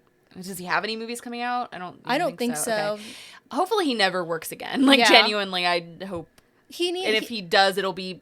I don't know, some shitty movie. But I just think, like, we should not keep allowing this, like, piece of shit to still be And he should be taken to working. court, but I think like it's maybe past the statute of limitations. I don't know. Which should not be the case, because you should not expect a 15 or 16-year-old girl or person to be able to like be like, yeah, I'm going to stand up for myself in court, and like, you know, maybe they do have to be 35 by the time they're like feeling willing to do that. Yeah. Especially during that time period, you know. Right. But anyway, so if you want to watch it, there is like a 15-minute version that's available on YouTube. But if anyone knows how to get like iPlayer access, let me know, because there's a few things that I've been wanting to watch. Yeah, that's crazy to me that is one of them, because not for that you want to watch, but that it's only available. Again, he's an American actor. Right. Yeah. Yeah. Let us know. You know, let us in. Well, whatever. I mean, yeah. I'm not saying that we own him or anything. I don't want to be Actually, you know what? Keep him over there. Yeah, he's British now, I guess. Yeah, keep him there. Anyway, that's horrific, and I don't want to say thank you for sharing, but... Yeah, I just thought it was interesting to bring up. Yeah. But speaking of documentaries or, you know, stories about horrific monsters, yeah. So there was a documentary that just came out on Netflix about the Idaho murders. It's called The Idaho Murders College Nightmare. And I know we've talked about this story before on the podcast, so I only want to touch on it briefly. I think we talked about the Hulu documentary. Mm-hmm. And I say that because there's literally 3 documentaries out currently about this story. And it is obviously, it makes sense. It is a very, like, riveting, shocking story. And I think this came out because I have a theory that I feel like it was supposed to coincide with the trial. Yeah. But then he pled guilty. So that kind of probably put a wrench in the documentary a little bit. Mm-hmm. So it just kind of feels the same as all of the documentaries now. But this Netflix documentary about the Idaho murders, I don't even want to say his name, but Brian Kohberger, the person that was accused of killing the 4 college students after breaking into their house. So this documentary is, again, it's very similar to the Hulu documentary, I'll just be honest. Yeah. But it does like have a little bit more, so it includes more police camera footage and just a little bit more footage than some of the other documentaries have had. It also has more interviews and perspectives from other people. So for example, like the Hulu documentary focused, that one interviewed, it was called One Night in Idaho. I think it was Amazon, actually. I might have been saying Hulu this whole time. But there was 2 out at the same time. There were. So I think there was there's multiple. But the One Night in Idaho is probably the best documentary on it, at least at the time. But it interviewed Ethan and Maddie's parents. And then this one didn't interview them, but it interviewed Kaylee's and Xana's family. Mm-hmm. And so, again, it's just like different perspectives. And then you've got some friends in there who are being interviewed. And overall, I just kind of want to talk about this a little bit, because something that, I don't know how you feel when you watch Netflix documentaries. I know I've complained about this before, but I think sometimes we have these documentaries and they try to, and I'm not saying it shouldn't be stretched into a 3-part series, because it is obviously a big story. But I think sometimes it's like we've got all these like different, they try to pack in all these interviews and perspectives from like so many friends, and it just like really complicates the narrative. Right. And also like is confusing as a viewer, because you're like, who is this again? Yes. And I know their name is up there. If you look away for 1 second, you're just like, wait, who is this now? At one point, I think I told you this, they interviewed the cousin of Kaylee's ex-boyfriend at one point, and I was just like, what? I think they do that so they could say like we don't need all these perspectives, but they can say like with new, like unheard perspectives or like new unheard interviews, and you think like, oh, this is going to be like really juicy. Yeah. And then it's like the person who sold them like a McDouble one day, you know? Like it's insane. And it like I like had no interest in watching this. I was like, okay, I already watched the documentary, I've listened to the news coverage, like et cetera, et cetera. And I'm like, this just feels like a numbers grab, you know? Like you're just trying to get viewers. Again, and I think like it was supposed to, maybe they thought it was going to go to trial, and he ended up pleading guilty, which now he's apparently wanting to go back on that, because he said that prison is not basically what he was promised by his lawyers. He thought he could like get a job and like work or whatever. What? And it's like, I'm sorry. Prison sucks, buddy? Shocker. Yeah, sorry. Murder and by people. the way, if it went to trial now, I'm pretty sure they would find him guilty. I think, like, it's just what he did was, like, horrible, yes. I don't think we need 4 documentaries on it. And to me, this one felt very similar to the other ones. And we're talking about the documentary right now. We have talked about the murders before. So that's why if we sound like we're like not being sensitive enough, we are. It's just we've talked about this before. So if you want to hear more about our thoughts on the actual case, we talked about it in a previous episode. Again, I think we were discussing One Night in Idaho. So we've talked about this before. I'm actually really talking about the documentary now. And so I'm not at all like, if you want to hear more about our thoughts on like the case itself, we have discussed this before, but we're really just talking about like the documentary itself. And just to me, my issue with Netflix documentaries, The Perfect Neighbor was a great documentary. Oscar nominated. Did it win? No, I think it did lose, but I thought it was so unique, just the storytelling. Outlier from the others, like other documentaries on Netflix. It was an outlier. Yeah. And I think, and because with this one, like we said, it's just trying to interview too many friends as possible.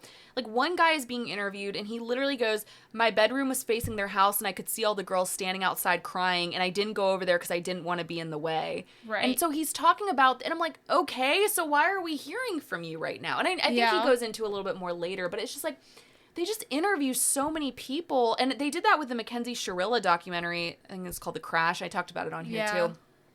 Where they just, like, interviewed all of these people who just, to me, were not the most relevant to the case. No, and it makes me wonder also, like, now that this case is like so popular, if those people, like, the credibility sometimes, I'm just like, okay, well, did you come out because you're like, I want to be in a Netflix documentary? I'm not saying that about these people, but it did kind of give that a little bit. Right. And I'm obviously not the family members, but I just mean, like, the people who are so far removed from the, where there's, like, 2 people removed from it. I'm just not sure why we're interviewing Kaylee's ex-boyfriend's, like, cousin, like, what? And so they did some things that I did find interesting, where they did discover, so they talked about how they actually got him, which I don't feel like passed, and again, that might have been because it was going to go to trial and they couldn't interview. So this one does, because it's now, like, it didn't go to trial, he's already been sentenced. They did interview, like, the police that were involved in it, and so you did get some more insight into how he was caught. And so basically, they did that in the other documentaries, didn't they? I don't know, because this information I thought was maybe a little bit new, at least to me. Yeah. But they discovered, I just thought this was interesting. They discovered, because once you take your trash out to the dumpster, they can go through it. And they found a Q-tip in his trash, and they were able to determine that the DNA on the Q-tip belonged to the father of the person that owned the knife, which I just think that's so interesting that they're... Oh, yeah. The little, like, the genealogy, yes, like detectives. How crazy is that? And so, and like I said, they interviewed different family members for this one, so it was, like, the opposite of the last one. So they talked to... And that was really heartbreaking. They interviewed Xana's father and sister, Jasmine, who she went to the University of Washington. And that's actually where Bryan Kohberger was at. He was like a... a student. Like TA? TA, yeah. And she said something that I thought it was interesting. She was like, it was an uneasy feeling knowing I lived closer to him than my sister did. Yeah. It's like, yet he came, to there. And so, and you learn a little bit more about Bryan Kohberger, again, that I don't feel like I knew before, but he was I knew that he struggled with, like, his weight and he was, like, bullied, but he was a heroin addict, and his dad had previously called the cops on him for stealing his sister's phone to sell for drugs, and he went to rehab in 2013. So, again, he's like this, I mean, I just don't feel like I knew all this. They also talked about his laptop searches and how they determined that this was premeditated based on his search history. Mm-hmm. And so, but I do feel, like, overall, I feel like, and again, I felt this way with, like, the Crash documentary, where I just feel like Netflix documentaries gloss over things quickly. So, like, at one point, they talk about Bryan Kohberger. He was actually fired from his TA job pretty much right before the murders happened. And so they discussed him being generally disliked, and you're thinking, like, okay, so they're going to say why he was fired. Mm-hmm. And they don't explain it at all. Like, they show, you could see, like, an email in, like, the documentary, and it says, like, in keeping with the school, like, policy, here are the violations you committed. And then it didn't mention it. I was like, I had to Google what it was. Yeah. They don't explain it at all. I'm just like, well, that would maybe be interesting. Right. I don't know. And so they do go into the families being angry that it didn't go to trial, and obviously they wanted answers. And the thing is, it is sick. Like, all Bryan had to do was with the plea deal was just say yes to murdering them. He didn't have to say why. And I think he absolutely should have. Yeah. I think for that plea deal, he had to have said his motives. Yeah. And I think it's sick that all he had to just be like was yes. Yeah. Didn't say their names, like didn't do any of that. And so, but apparently that he might try to go to trial now. But that was the documentary. I just kind of wanted to touch on that because I watched it a few weeks ago now, but and like, I think we're just we're good on all of these. Sometimes I think Netflix also does that thing where we're right, like, you know, where we've read where like they make it so you don't have to look up from your phone while you're watching, and you can tell. Yes, and also like they just pump out these documentaries and they're all like the same formula, the same like they never interest me. I'm like, oh, okay, it's a true crime.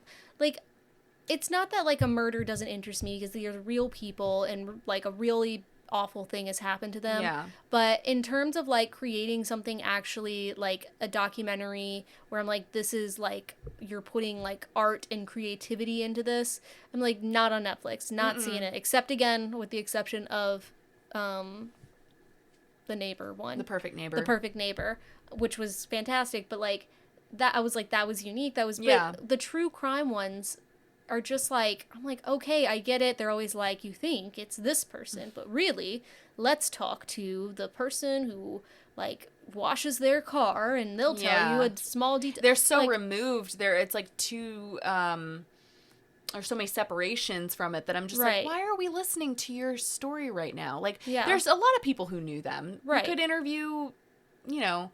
Right. I don't know. And they also, I feel like a lot of these documentaries, not this one necessarily, but like they're working so hard to make these crimes like seem so unique and like crazy or whatever. And then it's always like you start watching it and you're just like, well, her husband did it, you know? And then you get to the end, it's like, yeah, her husband did it.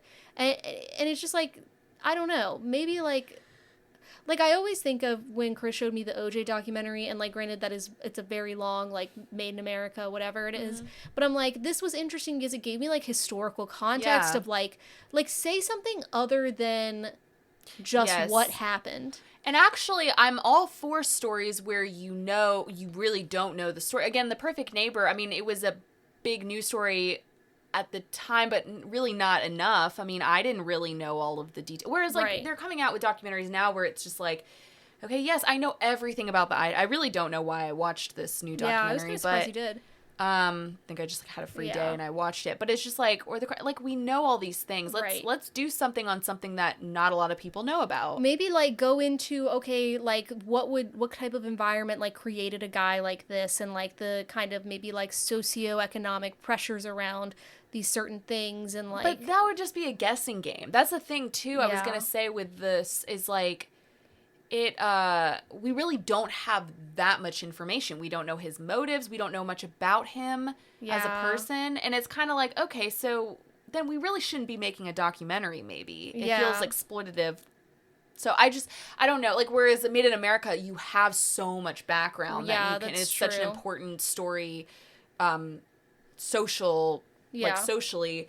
I just think, I don't know, sometimes I'm like, well, I don't think we were ready for a documentary yet. I always say, like, there was a Netflix documentary on the, that girl, I'm blanking, her name was like Elaine, I'm blanking on her name, but she was the girl that died mysteriously in that California hotel.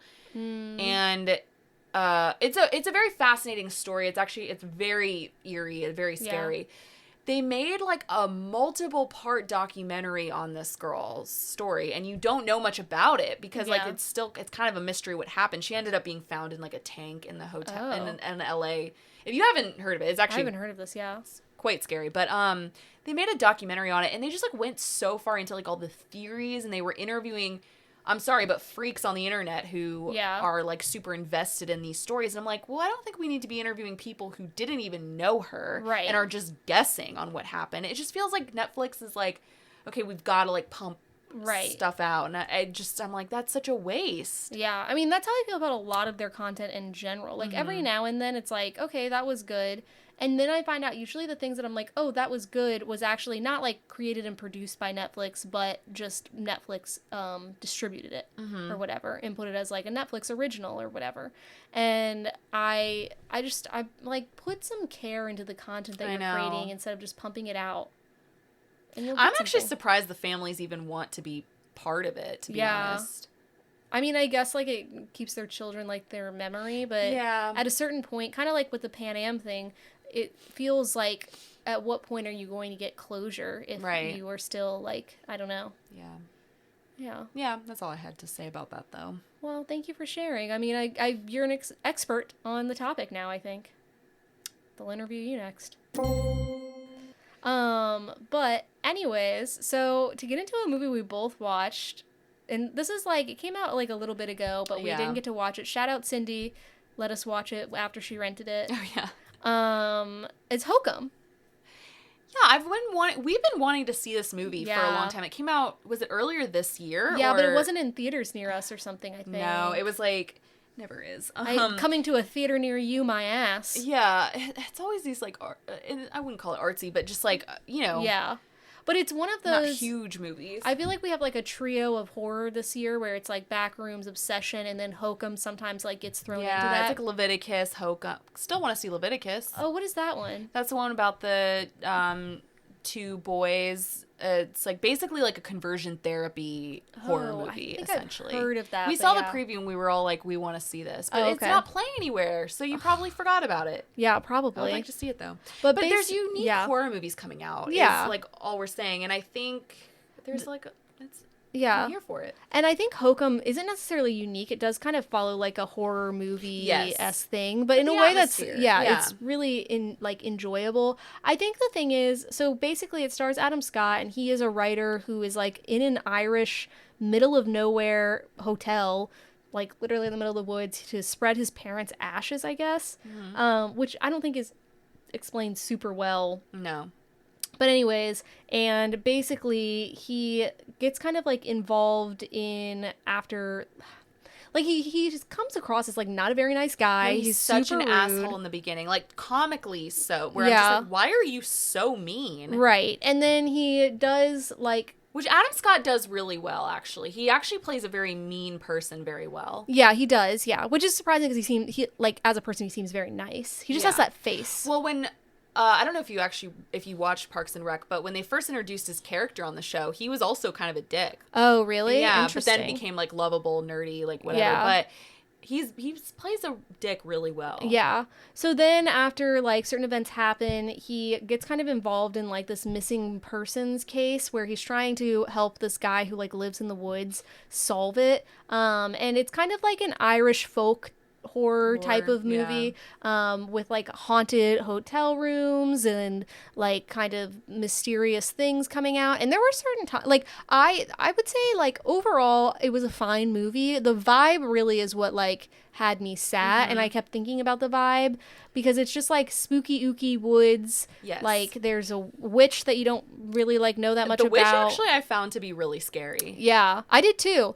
I wish they had like done a little bit more with that. Yeah. Because also, like, there's this whole subplot, and some of the writing, like, there is an explanation in it where it's, like, the girl who's gone missing, they find, like, a recorder from her, and she was, like, a recording, not, like, a in-school recorder, hot cross buns, recording from her where she's basically saying, like, this is a mild spoiler, but it's not that important. Anyways, like, she is pregnant, and she's, like, with Mal, and then it's like comma the manager of the hotel's child, and it's like that in what context? It really reminded me, I was telling you guys, it reminded me of like being on like an amusement park ride where you're like hearing, or really it reminded me of being in an escape room where, you know, when they like have to kind of give you the lore really quick, and so they play like a recording of somebody being like, and I think he's coming. Yes. Like, you have to help me solve this. Like, that's what that gave a little bit. It was, I don't know if you know what I mean, but. No, I know what you're talking about. And it just like, so that part was interesting. And also there were certain things that just like weren't explained very well. Like, again, the stuff with his parents, they go into like it a little bit, but then it's kind of like the ghost of his mom is sometimes in this, and I'm like, I don't really need that. Also, sorry. No, go ahead. I fully cut you off. I don't know what I was saying, so you're good. Also, the scariest children's TV show I've like ever seen. There's like this, I guess it's from his childhood, a children's TV show where there's this like rabbit man, and he's so scary looking, and then he kind of like pops up and Yeah. I was like, why is that children's show so scary? Exactly. And like the villain in the movie, I just am like, I need a little bit more like motive besides like he's gonna kill his pregnant like lover. And I was confused of who was who. Like there were a couple guys who I literally thought were each other. Right. So, but I would say overall this movie is really like there were parts that did actually scare me. But overall it's just like the vibe, the atmosphere is really, like you said, it's an Irish folk horror, which I'm gonna need more folk horror. Like I love my favorite genre of horror is folk horror, specifically British folk horror. But it was definitely like a very creepy vibe and atmosphere, and I think that's where this movie was very strong. But I think it could have gone into the stories a little bit more. Yeah, I think like I don't even know the lead-in part feels like it's so long, and then there's just like I don't know. It feels like there's a lot of unnecessary stuff, but also I don't know what else you would do. Like I just think I don't know. I liked the opening and I guess the ending of like it's like his book. Like I thought that was unique because it definitely starts in a way that you're not expecting. That was unique. Yeah. But so the director is Damien McCarthy, and he also did 2 other movies called Oddity and Caveat, which people have really recommended. So I guess those are also kind of along the same vein, like folk horror, I guess Irish folk horror. And so I'm curious. I might give those a try as well. Yeah. Because people have said that those are actually really good. Okay, interesting. Yeah, I'll check it out. Yeah. So I would say overall, like it wasn't, compared to the other horror movies this year, it wasn't like outstanding, but it wasn't like, it was a good watch. Like I think when I logged this, I gave it like a 3 out of 5. Yeah. Like I'm glad like it was already rented, but if it was just like streaming, I would have watched it, but I don't think I would recommend going like, to the movies. Or like paying to rent it or Yeah. But that's Hokum. That's a bunch of Hokum. Great name for the movie, though. I do like that. It is good letters together. Yeah, I enjoy that. Yeah, exactly. So we're gonna touch on self-harm here, so trigger warning. But if you don't know Perez Hilton, who's a very infamous, controversial original blogger. Celebrity yeah, blogger. Original, yes. He recently was committed to a hospital after posting a live video of himself like self-harming. And I think he was having just sort of a mental break, and he posted just like I haven't seen it, but a lot of people have seen it. It's a very disturbing video. And so he was committed afterwards, and we're just kind of touching on it just because I think it actually happened like pretty much right after we stopped recording last week. So we didn't get to touch on it last week, but I think most people kind of have a sort of, it's interesting sort of the discourse around it because, and I don't know how much you've seen, but obviously he's a very disliked individual, I'll just be honest, and he has done some pretty heinous, awful things in his past. And I think what people come away with this is obviously no one wants to see someone in this situation, but I think most people, he has kids, and I think a lot of people are just sort of... Really? Yes. I didn't know that. Yeah, he has like 3 children. And I think most people are kind of looking at it, as sympathy for the kids and having to see their father in that way. But it's interesting just kind of the discourse around it. Like, I know we just kind of were talking about Jared Padalecki, but what reminded me was that he tweeted about him for some reason. Jared Padalecki is always on Twitter, and he's a little cringy to me. But I don't really know him, but I don't watch know him like that. I don't watch anything he's in, I guess I should say. But he is always like online and very like he'll just post things. He will get in feuds on Twitter, and so I don't know. But he tweeted like this thing towards Perez Hilton, basically being like, I hope that you get the help you need, heart, and like just kind of this long thing for him. And then people were really attacking him, being like, how dare you? Perez Hilton is and he's an awful person. And then Jared Padalecki tweeted again and was like, I'm so sorry, I didn't know, heart. I was just like, can you please just get offline? But anyway, that's just an example. I think just people are very hesitant to feel sorry for him, I Yeah. guess is what I'm saying, because he would not have done the same for others if they hadn't gone through this, which they have. I mean, just the way that he spoke about Britney Spears. Yeah. Horrific. Yeah. And it's like, I think you can be like, okay, I hope this person gets the help they need. Yes, because of course. Whatever, but also while acknowledging, like, yeah, all of the things that he did. Like, yeah, hope he gets the help they need. I don't need to know about it, or, like, whatever you're doing. Get the help you need. Yeah, get the help you need. Whatever. Yeah. But I think we just kind of wanted to touch on that. Yeah, because it's kind of big news. But it's also, like, I think he still, like, had his blog up until recently. I know, and it's crazy because who reads blogs still? Like, who's actively looking at And the thing is, he was such blogs? a household name. I thought he was associated with TMZ at one point, but it's like, I was like 11 years old knowing who Perez Hilton was. It used to confuse me as a kid, too, because I was like, this isn't Paris Hilton. Right. Why is his name I thought Perez Hilton? It was a fake name to sound like Paris Hilton at one point. I was like, that's so clever, but it's, I think, actually his name. That's crazy.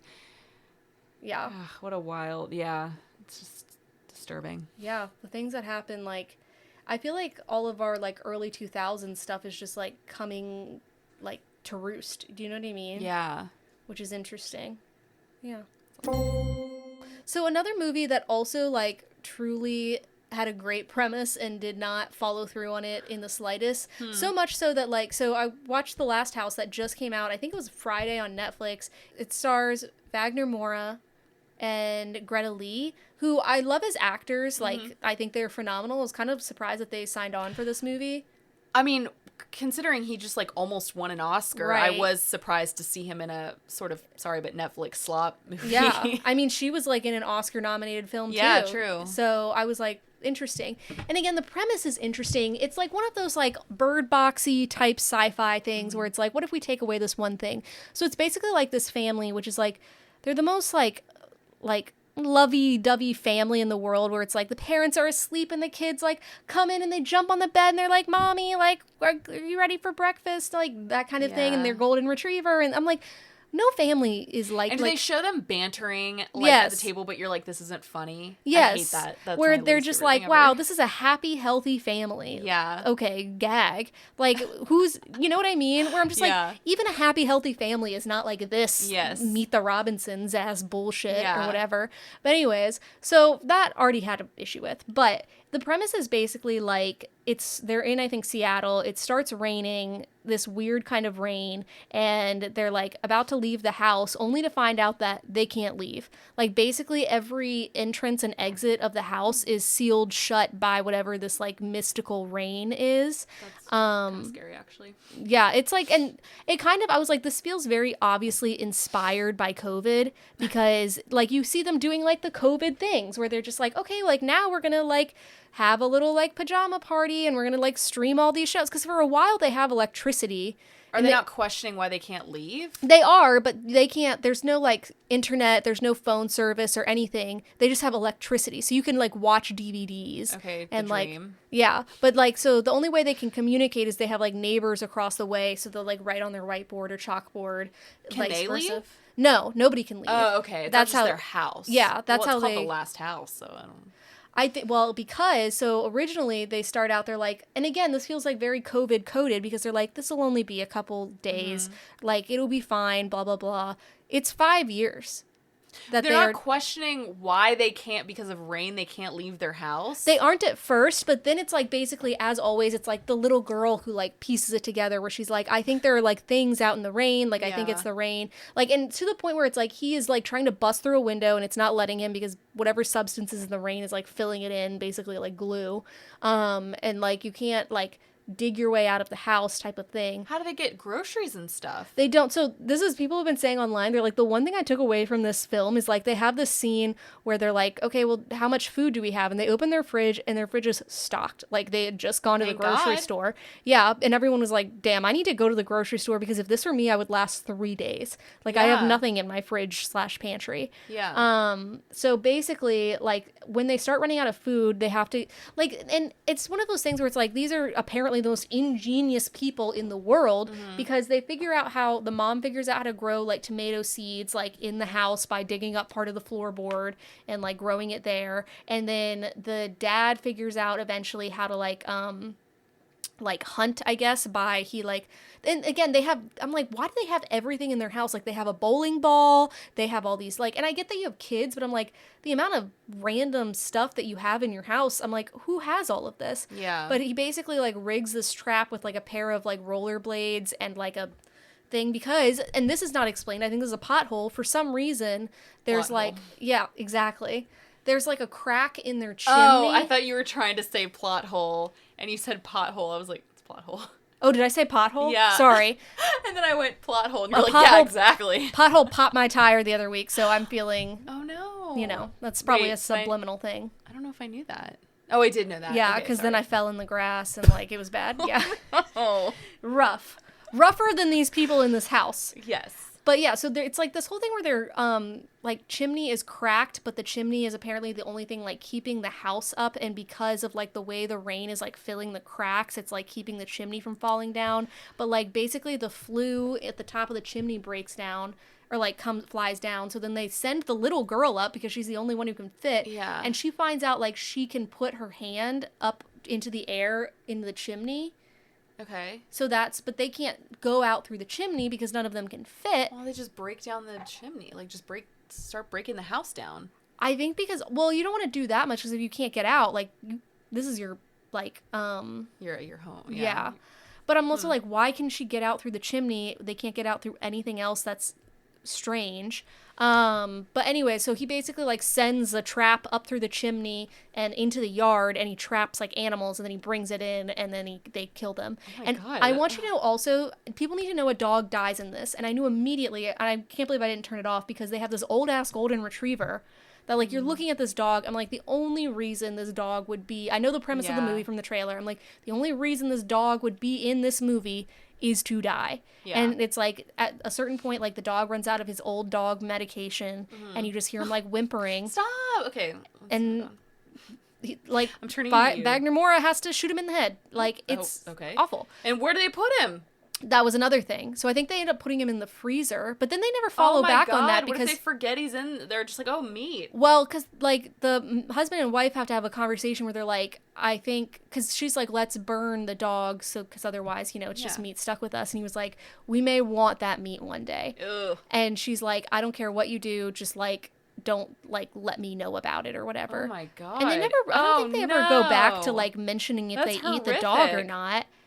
But so basically it's like they're, you know, again, it's like a COVID thing. They're like, oh, we're watching the same movies. Like we can't leave the house. And, you know, hopefully this will end one day. Again, 5 years pass. They've been trapped in this house. So it like flashes forward. It's 5 years and they're like growing all of this stuff in the house. Like like the kid learned piano. Like they're just like, it's like crazy how much they're living because you can see their neighbors are dying around them, like the Yeah. ones that they used to communicate with because they ran out of food. But then stuff starts happening because there's like these creatures outside and the only way I can describe them is like Captain Barbossa in Pirates of the Caribbean. Like that's the octopus guy, No, right? Davy Jones. Sorry, Davy Jones, yes. In Pirates of the Caribbean, because basically like eventually Greta Lee's character figures out how to like get to another house because they have to get this medication for their child who has a fever. So the dentist, they're like, he'll have antibiotics. Why? I don't know. I guess because he's a dentist. Anyways, when she goes in, she notices that their house looks like it's Wait, been... how does she go in?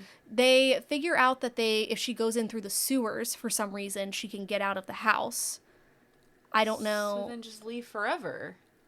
I don't know. Well, at this point, like, they can't just leave their daughter because their daughter's, like, dying of fever. So they need to first get, like, medication so her daughter can recover.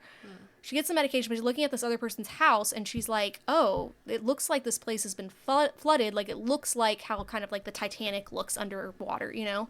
And basically the whole premise of this movie is that at certain point, like, these creatures in the ocean decided to take over the land, which is why, like, they kind of... I don't know, start this rain thing and keep everyone trapped inside, which doesn't, like, that doesn't make any sense. And one of the creatures starts, like, attacking them and comes into their house, and they have this whole plan to like kill it, and they eventually trap it, and they're like about to kill it, and the daughter like stops him, and she's like, Dad, don't do it, like I told you, like don't, like I forget what she says, but basically like I told you, like sometimes they're nice. And that's when Chris took that screenshot of like the creature groans wetly or whatever. Yeah. And so then the creature, he doesn't kill him, and the creature's just kind of like basically like, okay, yeah, like a truce. It's like, what? And it goes outside, and like all these other creatures are gonna attack him, and the main like creature is like basically, and again, they don't speak, but you can infer, he's like, don't, like basically like, these humans are good. And then they get on a boat and they sail off into the middle of nowhere because they're like trying to find if other people have survived. It doesn't make any sense. And there's also a weird voiceover that happens at the beginning and the end and in the middle that is so unnecessary. It's like the little girl being like, everyone remembers where they were the day the rain started. And at the end, it's like, everyone remembers where they were the day the rain stopped. It's like, we actually didn't need that at all. Yeah, it's like Weapons. Yes. Like that little girl talking. Yes, but Weapons, like, it made more sense. Yeah, it's kind of like jarring a little bit. Yeah. Interesting. I feel like it was almost like trying to be like A Quiet Place or something. Yeah, it's like one of those like situational horror films, end of the world type of thing. Yeah. And it's weird because it was described as a sci-fi, which is what kind of made me not want to watch it, because I was like, okay, it looks a little maybe scary. I feel like everyone kind of had a thing where they were like, what's this Last House movie? This looks interesting. But when I saw it was sci-fi, I was like, you know, I'm not the biggest fan of sci-fi. I'll watch it sometimes, but I was like, okay, so not horror. No, so I was like, I wouldn't say horror at all. I think I'm good. I don't know. And I also saw it got pretty bad reviews. Well, like, so Chris, like, took a thing on his Instagram story of, like, the creature groaned wetly caption or whatever. And he got, like, a lot of replies of, I guess, like, his friends had also watched it. And they were like, this movie started out so good, and then it ended so horribly. And I was like, that is actually very true. Like, it's an interesting premise. You're like, okay, I'm curious to see what happens. And then when you find out what happens, you're like, what? Yeah, I wonder if, like, when actors take on these roles, they're like, they read the script and it looks good on paper, because there's probably some kind of theme to it where you're like, okay, this is actually about family and it's about, like, whatever. But then when it comes out, you're just like, this is so ugly. Right. I think the theme is supposed to be like, this planet is their home too. Because why would Wagner Moura be in, like, a monster movie? You know what I mean? At this stage, like, not that he's, like, above that. Again, I think maybe on paper it looked like something else. Yeah. Or even, like, again, Greta Lee has been in some fantastic movies. And so, like, you see those two together, but I just mean him more recently just because he was, like, just... But you see, like, these two paired together, you're like, oh, like, this will be good. And then you get to it and you're like, why are they talking to an octopus? Yeah. So anyways, don't watch it. Yeah, I think I'm good on that one. Yeah, I wouldn't recommend it. But our last topic of the day is something that is close to the heart of me and a few of our listeners, I think. So they just announced that the Gilmore Girls documentary is being produced for HBO Max, which I will be watching. But it basically... Will you, after the letdown of the...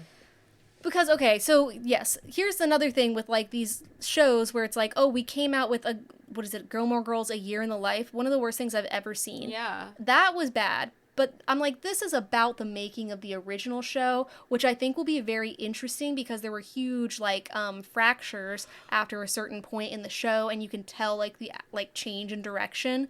So Gilmore Girls, if you don't know, originally premiered in 2000, and this is an untitled film project, and it's going to be from the perspective of the show creator, Amy Sherman Palladino, and her husband, Daniel Palladino, who was also executive producer on the show, and it, quote, reveals how the show eclipsed expectations to become a cross-generational phenomenon by unpacking the unique alchemy of the creators, cast, crew, and collaborators. It includes never-before-seen outtakes, behind-the-scenes footage, and script pages. So it'll have the Palladinos. Also, Lauren Graham, who plays Lorelai, is going to be featured in it, plus additional cast and crew. It's going to be directed by Bonnie Cohen, and, like, it's interesting because this is a, like, official documentary about it, but there was also an unauthorized one called Drink Coffee, Talk Fast. Originally it was called Searching for Stars Hollow. So that was in the works in 2025, and that was going to have Kelly Bishop, Jared Padalecki and Chad Michael Murray in the interviews. So if these both come out, I will be interested. We don't need two at once, but I'm curious for Amy Sherman Palladino's take, because she literally like left the show basically based on like quote creative differences, and then created a year in the life like 20 years later that was horrific. But yeah, interesting. Is Alexis Bledel not going to be part of it? I didn't see anything. It would be strange if she weren't, but like I haven't seen anything mentioned her yet. But it's also like they just announced it. It's very early days, so like it's not like I can even tell you like when to expect it to come out. You know what I mean? Like they just started making it. But I think like what's different of like a show reboot versus like a documentary of a like beloved show is I'm always more interested in the documentary of the show and like reading about like or hearing about like the making of the show, versus I'm like, don't try to capture that magic again, you know? Yeah. Like you never can. Wizards of Waverly, get the fuck out of here. I don't know. Like Beyond Waverly. Yeah. Whatever it is. Get it right. Yeah. So I think like people seem really excited. I saw a lot of people posting about this. If you're a Gilmore Girls fan, let us know. It's definitely, especially like as we get around to fall, it's a comfort watch. They took it off Netflix. No, where is it? Probably HBO. Yeah, because there was some streamer that was like, come here, like we have it or whatever. And I don't know if it was HBO. Can't remember now, but I think Netflix. It's hard when things are taken off Netflix and put on something else, because Netflix is just such a comforting streamer to me. Right. Like it's weird. Like I don't know if I think you probably feel this way too, but like when Matthew will sometimes be like, I don't watch anything on Netflix, I want to just get rid of it. I'm like, no. Like, what? There's just something comforting about having Netflix. It's the original streamer. Yeah, it's like also just the easiest thing to watch stuff on, other than HBO. I think HBO also is like easy to watch stuff on. But HBO is like I go where I'm like, I want to watch something really, really good, and Netflix is like, I would like a variety of everything that sometimes is really good and sometimes is whatever. Netflix is good for like a rewatch or something, or like a binge watch. Like, I don't know. It's interesting. But I have noticed that HBO, like, they acquired, like, Vampire Diaries recently, which, well, not recently, but this was, like, last year, and I was like, whoa, HBO is Vampire Diaries? Like, yeah, and CW. They have CW stuff. Oh, okay. Yeah. Well, then, yeah, that makes sense that they would have Gilmore Girls, then. Because Gilmore Girls, that CW? I think it was. I thought it was, like, ABC Family. I think the reruns were ABC Family. I think. I don't know. I was like 5 years old. Yeah, that's all. I can only associate it with ABC Family, but I didn't watch it like that. And I am like really curious to hear just kind of like the history and like making it, because it was one of those shows that I don't think people expected to take off, and then like absolutely became like beloved. I also think when other shows try to, the creator, I think when she's tried to make other stuff, it's like it has the same vibe. Yeah. And fast-talking thing that it just doesn't have what Gilmore Girls has. No. Except for, like, The Marvelous Mrs. Maisel was really good. Oh, I didn't know she made that. Yeah, but it definitely was fast-talking, like, but it was nice. It's different. though. Yeah, I didn't, like, I don't... Bunheads, I'm thinking of Bunheads. Not like, good. Yeah. A Year in the Life, also not good. Right. I forget what else she's done. I know, but Mrs. Maisel, I didn't really consider that. I guess that makes sense. I didn't realize that. But, that felt unique to me. That felt more and it was good, but it also had like the same interesting, like problematic perspectives that I think that like Gilmore Girls had, in terms of like, okay, this is like a very like narcissistic, like kind of narrow-minded character. Yeah. In a way that feels like a little bit like they're always disguised as being very lovable characters, though. Yeah. Which is interesting. But yeah. Okay. So whenever that comes out, I'll be watching. But anyways, thanks everyone for listening. As always, share with your favorite Gilmore gal. Aww. You're very Gilmore Girls coded today. No one can see her, but she looks very fall-like with her flannel. Thank you. I wear this flannel on like every Teams call, because I just have it on the back of my chair, so I always clarify to people. I'm like, by the way, I do change my clothes. I just like this. I just throw this on. Is flannel like your comfy outfit? I feel like it is. I feel like it's what I often see you wearing. Or like usually when I'm at home, I'm wearing like a sweatshirt. Yeah. Like unless I'm like but I feel like I see you at home in your cozy habitat a lot, and you are wearing flannels. Well, I do this weird thing sometimes, like when you come over, like I put on an outfit that is like, this is like half PJ, half like professional. You know what I mean? And then when you leave, I'm just here in my Pedro Pascal t-shirt. Like I'm gonna put on You don't need to dress up for me. I'm going to be putting on a stained, ripped sweatshirt immediately. Feel free to do that when I'm here. Don't feel like you need to dress up. Well, it's too hot to sit up here in a sweatshirt. That's also why. That's a little true. But yeah. Well, thank you. Yeah. Thanks to you guys for listening. Please like, rate, review, subscribe. Come back next week. Just kidding. Actually, we're going to be skipping a week because Miss Molly will be out of town. Aw. Miss ya. Oh, that was cute. To you and the fans. Okay, I was like, wait, who is that to? Anyways, but until then, we'll catch you next time. Bye.